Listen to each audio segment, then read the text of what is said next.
Khyber Pakhtunkhwa assembly की मखसूस नशिस्तों पर हलफ बर्दारी की तकरीब का वक्त तब्दील कर दिया गया है। 9 मुंतखब अरकान से आज शाम 6 बजे हल्फ लिया जाएगा। इसी से मुतालिक मजीद तफसीलात हासिल करेंगे नुमाइंदा दुनिया न्यूज़ ज़ीशान काका खैल ने हमें ज्वाइन किया। ज़ीशान, क्या वजह बनी है वक्त तब्दील करने की?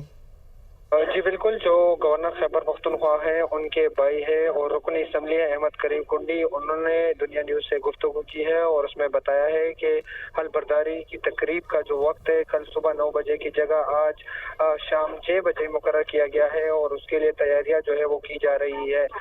जो अहमद करीम कुंडी है, रुकन असम्बली है खैबर पख्तूनख्वा में पीपल्स पार्टी के टिकट से और गवर्नर खैबर पख्तूनख्वा के भाई, उनके मुताबिक ये हल बर्दारी का वक्त इसलिए तब्दील किया गया है ताकि पेचीदगियों से बचा जा सके और कल जो सेनेट का इलेक्शन है उसके लिए भी पर वक्त जो इंतजाम है उसको हतमी शक्ल दे दिया जाए। उनके मुताबिक मुतल्लिका जो मखसूस नशिस्तों पर मुंतखब अरकान है उनको भी दावतनामे अरसाल कर दिए गए हैं और दीगर जो इंतजाम है उसको भी हतमी शक्ल दे दी जाएगी।